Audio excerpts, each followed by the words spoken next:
Hey everybody, welcome to another episode of Truth About Marketing. I'm excited to have my guy Bennett Blakeman here. He's the CEO of K Pharmaceuticals, and they're a producer of an oral spray called Aquoral. Thanks for coming on. Hey Kyle, how are you, buddy?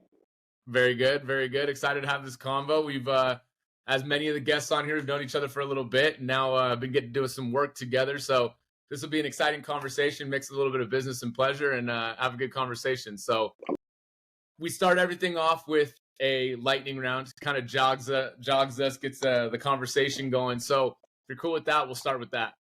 Fire away. All right, let's do it. So first, favorite marketing technology.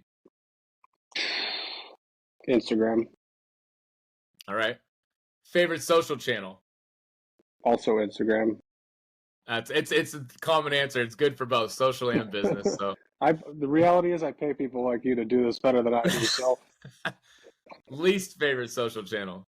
Gonna have to be Twitter, X, whatever we're calling it these days. Yep, and why is that? I just never got into it. Okay. Never latched on. Some people never even hopped on there, so it's an easy one for them. Yep. Brand or person with good marketing? I'm gonna go Timeless with Rolex.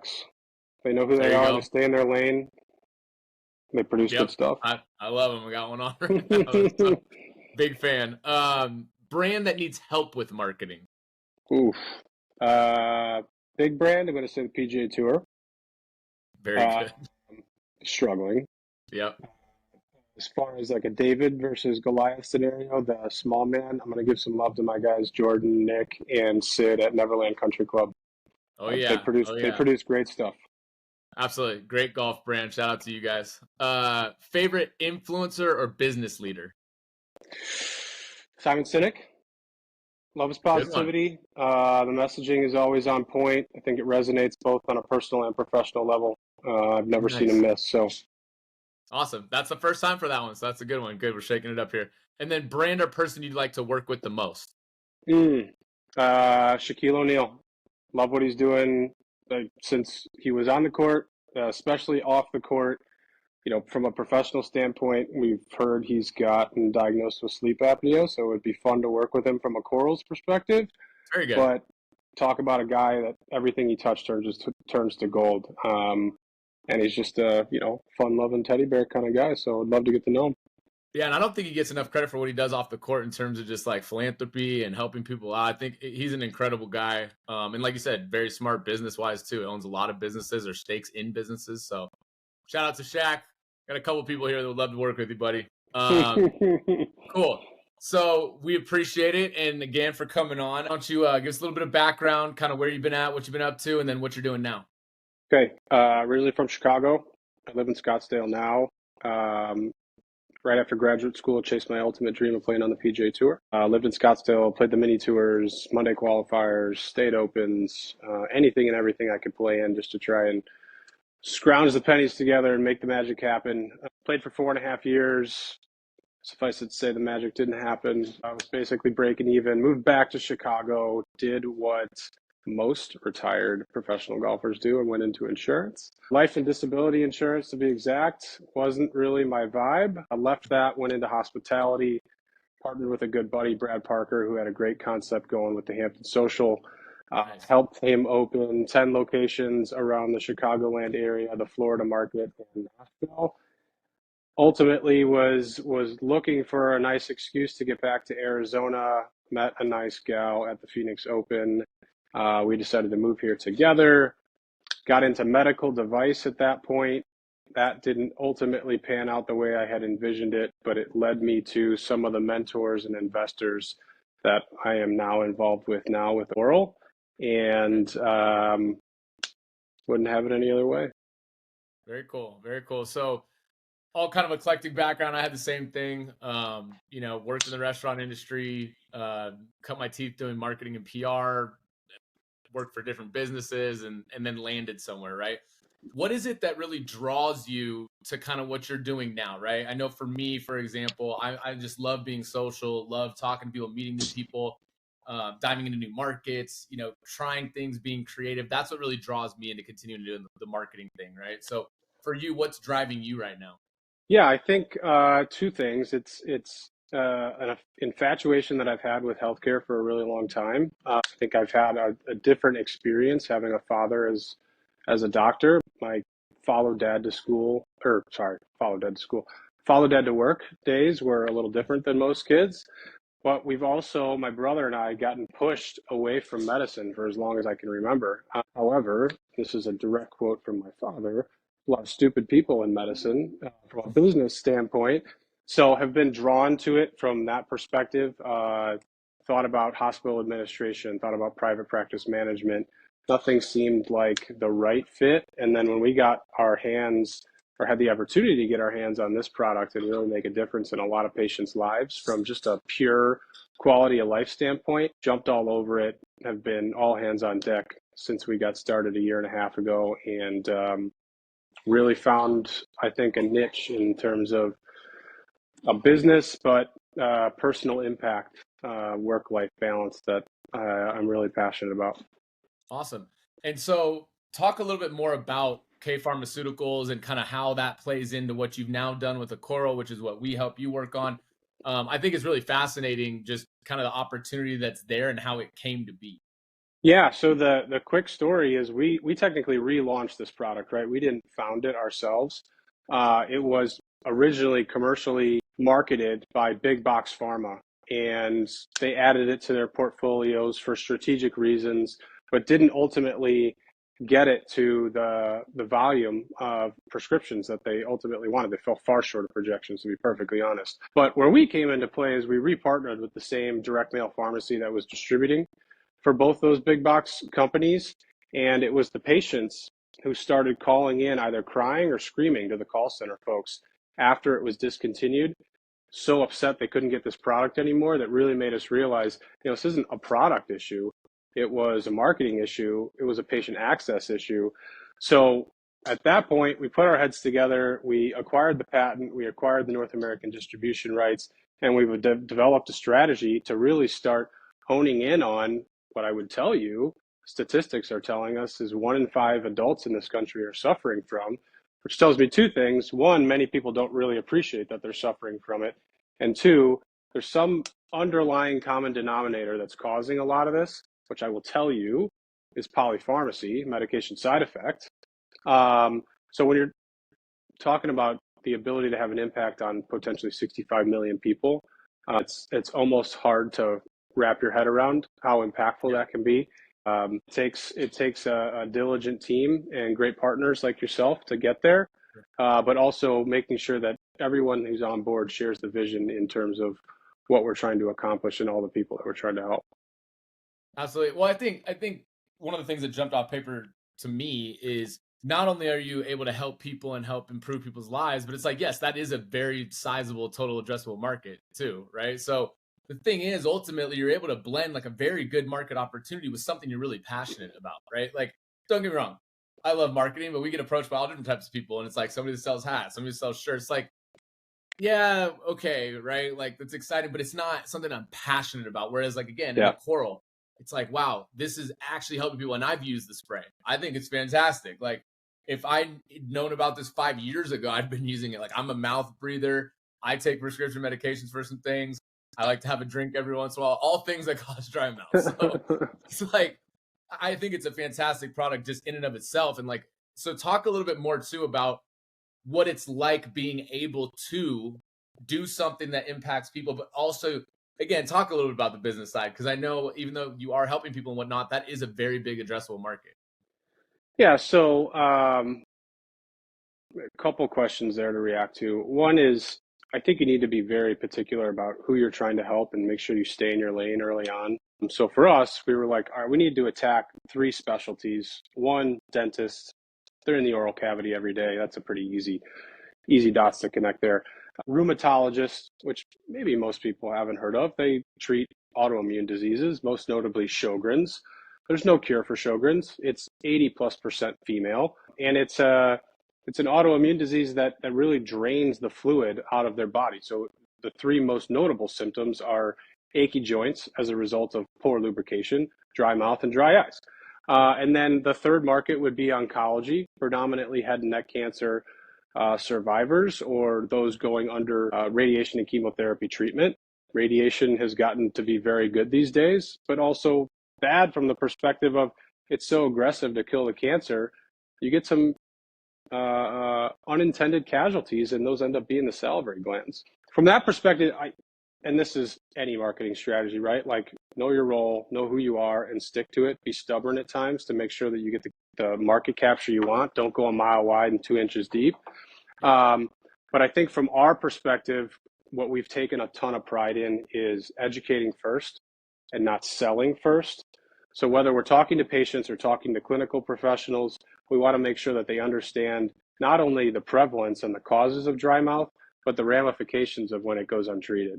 So I can tell you that how important saliva is to just chew, swallow, taste, but really it's also a big time defense against bacteria in our mouth.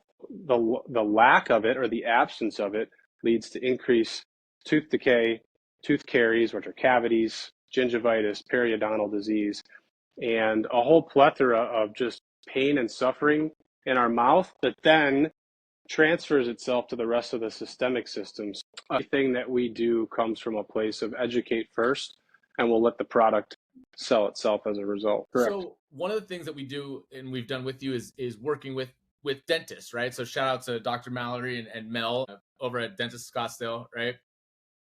I think it's really important. And again, sometimes they don't recognize this, but as a marketing strategy, to go and be around people like that are influential and do have the access to the patients and things like that. And it's not necessarily that you're using them as a sales vehicle or anything. It's that they're just intelligent, smart people that when they get somebody that comes in, like you said, that has dry mouth or has these symptoms or is on medication, it's a very easy conversation for them. So talk a little bit more about like the power of partnership. Yeah. And ultimately it comes down to exposure, right? But you want to partner with the people that are looked up to. So in our industry, we call them key opinion leaders, whether it's Dr. Mallory or Mel. They're dental professionals who see patients on a daily basis. Actually quite impressed with the volume of patients that they do out of that singular location. They crank. So kudos to them. Yeah. But then you get back to the sort of the education, and really it then becomes awareness. So those who see this stuff every single day don't appreciate that maybe 1 in 5 or 1 in 4 people that walk through their door are suffering from this. Right. And then once they realize that, gosh, yeah, I'm seeing 2-3 patients a day that are suffering, it's like, okay, what other solutions are out there? What are the common denominators there? I will tell you, they're all water-based. Water's great for one thing, it hydrates, right, but it doesn't stick around for very long. So this product was developed as something that can then provide long-lasting relief, and without getting overly scientific, the formula actually binds to the oral tissue, so it hydrates like these water-based products, but then it builds a protective layer for sustainable relief that's actually waterproof. So as the patient then goes and has a drink of water, a bite of food, a conversation like we are right now, it's not washing away, requiring continuous reapplication after reapplication. Right. So it's convenient from that perspective. Everybody laughs when I say this. It's about the size of Banaka. Right. How or why that product failed, I don't know. Everybody used to love it. People are like, Banaka, I haven't heard that in forever. I was like, but it's true. Right? Like, what other mouth spray do you use? Listerine strips must have just buried that company or something. Anyway, the size and convenience of it, I mean, it's oversized chapstick, right? At the end of the day, it fits in your pocket, your purse, your bedside table. It's something that if we're at a dinner party, a loud restaurant, a bar, couple spritzes, nobody's going to look at you sideways. You don't need to walk into the bathroom and put something in your mouth and swish and spit it out. But anyway, you asked me about the power of partnership.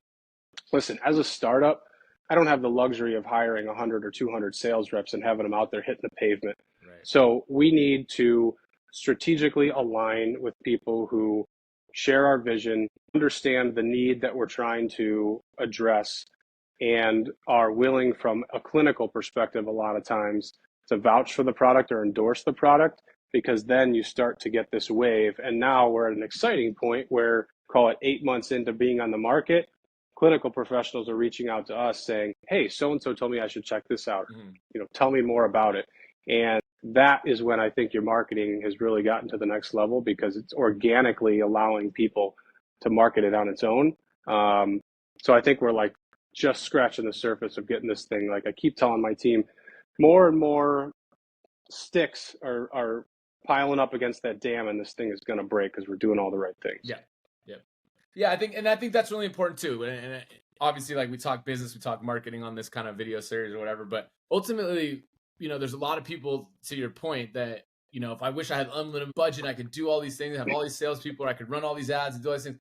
At the end of the day, you really got to lean into where your strengths are, where you can be most effective early on, right? But everything that you do is going to pile up, like you said, and work towards that greater good, or that bigger goal.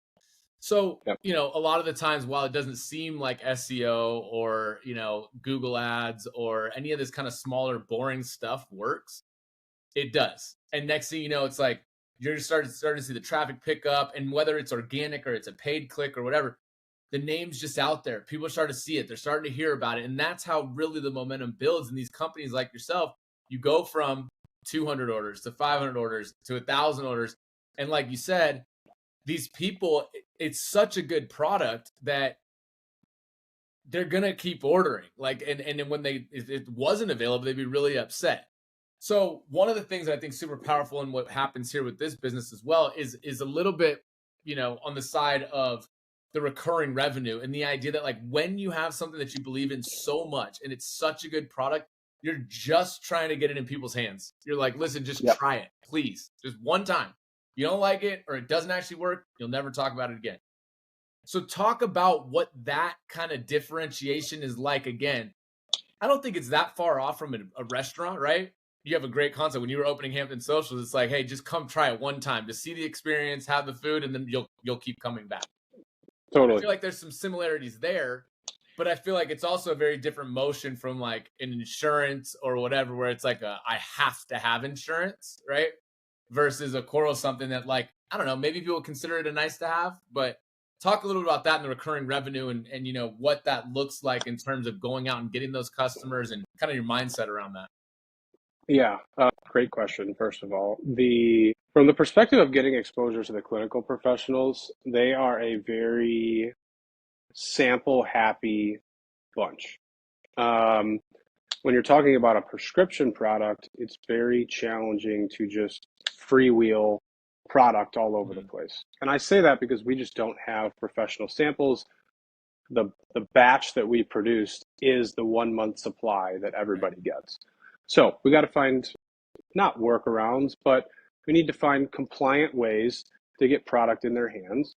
So what we've had a lot of them do is either write a prescription for themselves or write a prescription for someone in their office. We can comp that. They can try it. They can hand it to patients or let them try it in the office. And it takes some of the sample accountability away from our team, and puts it into the hands of the clinical professionals who are administering it with their patients at bedside, at chairside, whatever have you. We have clinical data that proves the efficacy of the product, but real world evidence, which is known as like survey from patients or just general patient feedback, is far more powerful. Going back to the example that you gave, when the patients are calling into the pharmacy, if they're clamoring for this thing works, we've got to get it into people's hands. So then the question becomes, how do we bridge the gap between the difference maker that our product has from the other over-the-counter products? First of all, ours is a month supply. Those products are like 3 to 5 days. Well, as anyone can imagine, they're priced vastly differently as a result. But when somebody looks at one of our competitors, and I'm not going to name any of them, but let's call it $13, $14 for a mouthwash size bottle, they're like, oh, well, that's so much cheaper than your product. Yeah, you're right. But not by the time you buy 6 to 10 of them and use those throughout a month, not to mention throwing them into a bottle that is convenient, like our Banaka product. Right.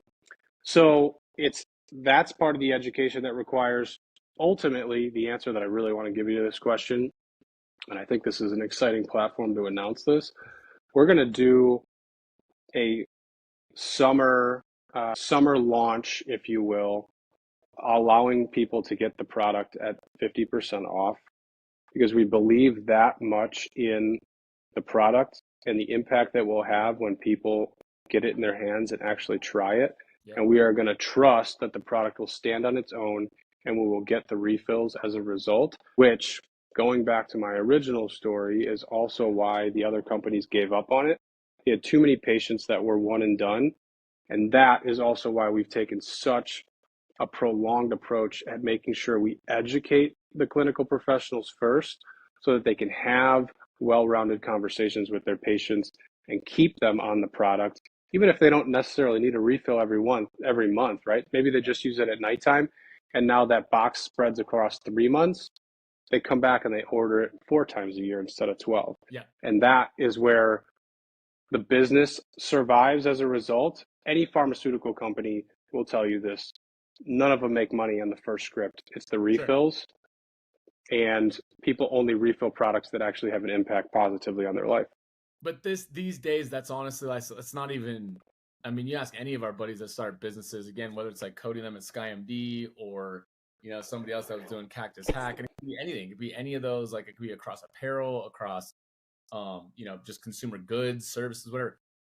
It's costing so much these days because everybody has such, I don't want to say easy time, but it's a lot easier to start a business, to sell something, right? So the price or cost of customer acquisition just keep going higher and higher and higher.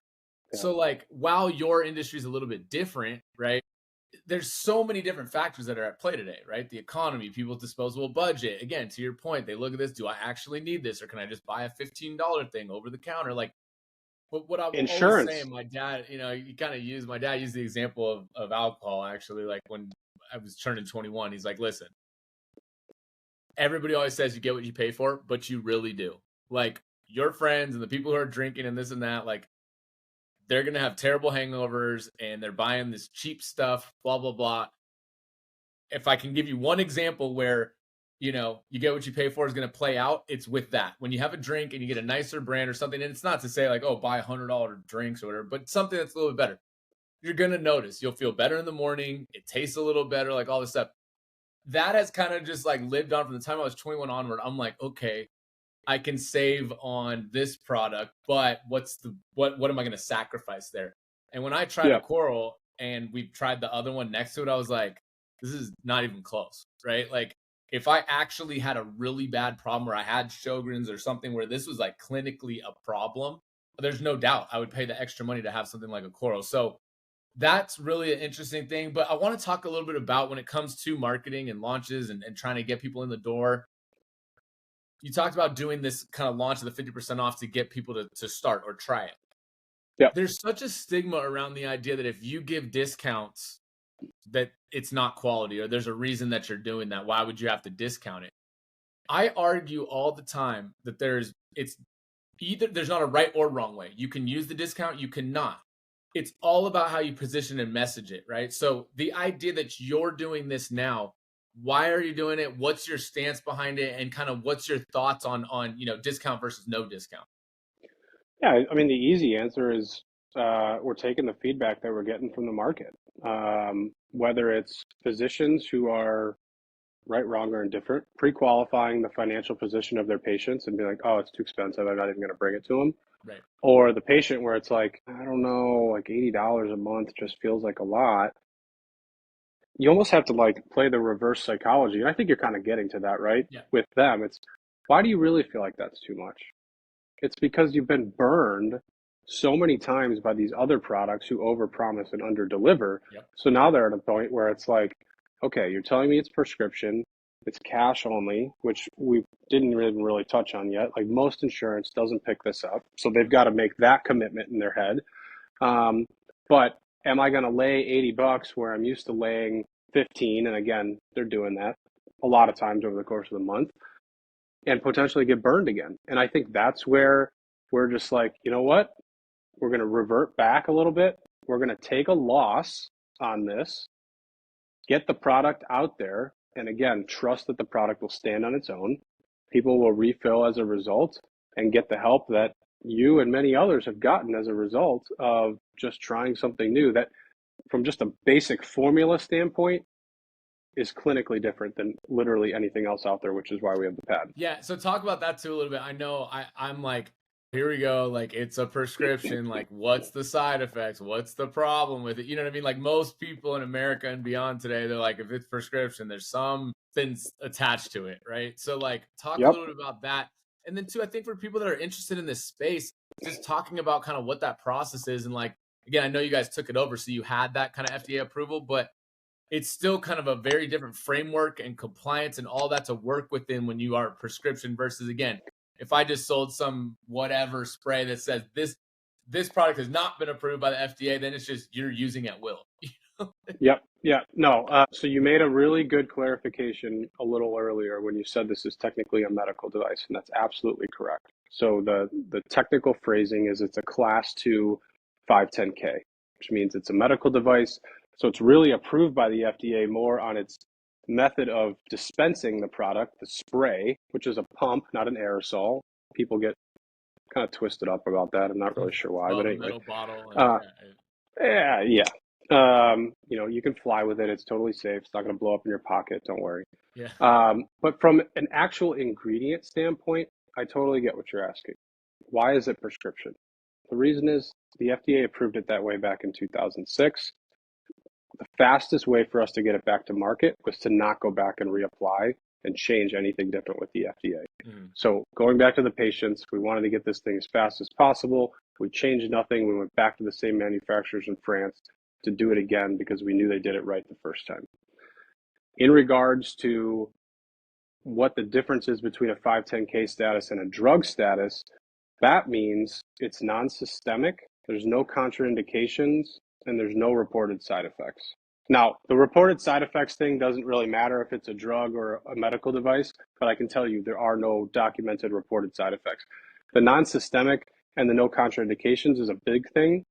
So the product just, again, binds to the oral mucosa. It just stays in your mouth. You do not digest it. It does not mix in your body. And no contraindications means there's no side effects created by virtue of it mixing with other medications. Okay. So it's extremely safe. It's non-toxic. At the end of the day, you can't possibly overdose on it. Someone could get a month supply, love it so much, and need 2 boxes in a month, and they would be perfectly safe using the product from that standpoint. A very long-winded answer to your question, but it goes back to my original approach or our original approach. We just have to educate, and we've got to make sure that we give this to people in bite-sized pieces where they can comprehend and understand it. And then they're that much more likely to be like, okay, I understand. Premium product, premium price, premium result. Yep. Absolutely. And I really like that. I mean, that's ultimately, there's a lot of areas where people think that they have a premium or think that but to actually know it and believe it and get that feedback, I think that's the most important part, right? Is that, I come out and be like, oh, this, watch that I made is made in America and it's the best, but it actually breaks, the links or shit. Like, you know what I mean? Nobody makes watches like the Swiss, man. Right, except, but I could just say all this, and until you get all that feedback, and people are like, no, this is actually one of the best American-made watches I've ever seen, right? Or whatever the product may be. Again, these days with so many options and so much accessibility and everything, the customer really is king, right? Like we live and die by like what their opinions and reviews and all that kind of stuff. So super interesting. This has obviously been great, especially because this is one of the first as far as like big pharma or bio or tech. Tech, Well, real quick on that point, as far as big pharma too, and I don't mean to cut you off, but part of what we have to do too as a small startup is overcome this stigma that, oh, it's another pharmaceutical company that's getting greedy and they're just trying to make a bunch of money. The reality is we're paying a premium just to make this product and bring it back too. Right. There's not much margin in this thing. The margin or the win, if you will, from our company's perspective is in volume. We need to get this in a lot of people's hands. Yeah. So yes, it has now become a strategy of ours to discount the product to get people to try it. But again, I'm going to lean real hard on the product is that good, and it has had a substantial impact on previous patients and current patients' lives that we feel very passionately about it. If we just get it in more people's hands, the refills will come as a result. Absolutely. Absolutely. It makes a lot of sense. So kind of to switch gears a little bit as we kind of get towards the end here, beyond that, I know the first time that I met you and one of the things that you're really passionate about, just again, as somebody that's part of your community, wanting to help people, is your Queen Bee Foundation. So why don't we talk a little bit about that? Just give us the background and what that is, what it's all about, and what you guys are looking to help.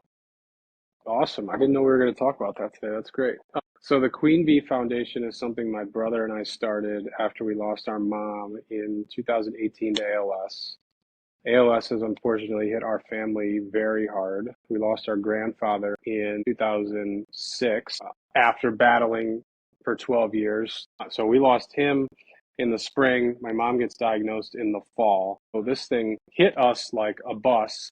It's an absolute shipwreck of a disease. My mom and my uncle, after losing their dad, started a sister foundation to the Queen Bee called A Long Swim. So my mom stole the ALS acronym, comes up with A Long Swim. And this is all because my uncle decided he wanted to swim the English Channel. So he swam from England to France, Wow. raised a boatload of money. My uncle's love him to death. He's a madman. It Loves open sounds water like swim, it. loves open water swimming, swam for the University of Illinois, has subsequently become one of like 12 or 15 men over the age of 50 to do what's known as the Triple Crown of open water swimming, English Channel, around Manhattan Island, and from California to Catalina Island. He's also done between two Hawaiian islands, from Tampa to an island off of, I think it's Fisher's Island or something like that, off of Florida, between Nantucket to Martha's Vineyard. I mean, he just loves getting in the water, putting the beacon on, scaring the sharks away. Not so much the That's jellyfish, but wild. raising a whole bunch of money and awareness for ALS. So we donate all of our money back to a research lab in Chicago. We picked this particular lab because Dr. Hande Oslander, who heads it up, believes, lives for collaborative research. So she is not one of these greedy researchers who wants to get all the grant money for herself and come up with the cure because she has to put her name on it. Whatever she finds, she shares it. And I would tell you the people that she's partnered with all over the world, that comes back in spades. So her and Dr. Rick Silverman, who developed Lyrica, we've all seen those commercials, out of Little Northwestern Chicago lab, got the first drug for ALS as far as human trials to market. There have since been others that have gotten there, but she is truly one of the pioneers and most brilliant people I've ever met in my life. And so we we do this so that other families won't have to have happen what we did, losing parents too early. My grandfather was 75, my mom was 63. Yep. We have a friend here in Arizona who just got diagnosed. He's 46. Like, it's becoming more prevalent. It doesn't need to. Yep. And I think the more attention that we can draw to it, both financially but also politically, and get more people in human trials, we're gonna find a cure to this thing. And the tie in there, which is actually really fun, is it falls in this neurologic disease category with Parkinson's, Alzheimer's, dementia, multiple sclerosis. Yep. So this lab that Hyundai is working in, she may not find the cure to ALS first, but it will honestly be because she finds the cure for one of these others that are so closely linked at the Yep. neurological level. So, yeah, man, I didn't know we were going to talk about that, but I'm glad you asked.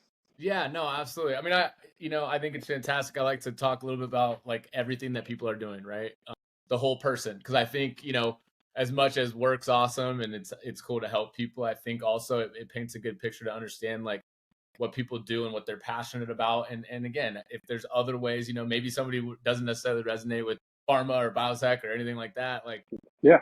maybe they have somebody, that family member or whatever, that deals with this. I know myself, nobody with from the ALS perspective, but plenty of friends and family that have dealt with MS, Parkinson's, things like that. So that's fantastic. And obviously, again, Queen Bee Foundation, you can check that out as well. I'll put a link in the Yeah, please. We're video gonna here. have our next event October 24th. We're gonna go to Putting World again. We're gonna have a two-man putting competition.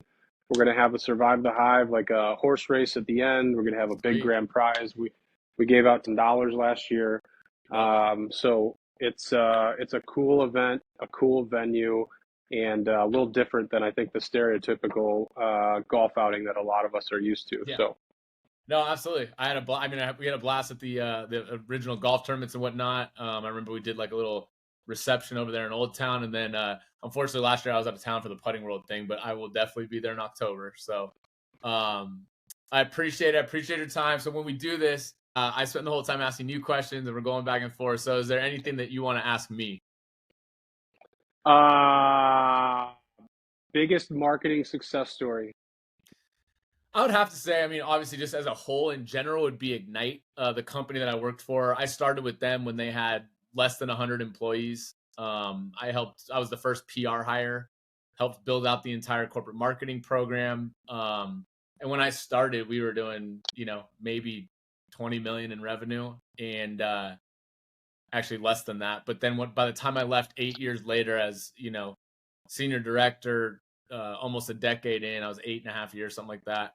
We were over 150 million in revenue with 900 employees worldwide. So it was really, really cool to be a part of something like that. And, there's Forbes articles, CNBC appearances, TechCrunch, this, that, all of which I was a part of and able to help build. So that's one of my like pride and joys. Love them. CEO over there was like one of my biggest mentors as far as professionalism and everything goes. So, yeah, definitely by far that was that. Second biggest would be just, starting this business with Christian, my business partner. And, really getting to work with awesome clients like you guys. It's really, really cool. I'm able to work in a lot of different industries and work with different people. So having a lot of fun doing it. Really excited, again, to continue to help you guys. So thanks again, Bennett, for coming on. I appreciate it. And again, big shout out to everybody that's come and worked with us or been on and around Truth About Marketing. It's a real passion project for me. I love seeing all the response, and you guys, the more you like, comment, share, get involved, we really appreciate it. So thanks again, Bennett. We'll talk to you soon, my man.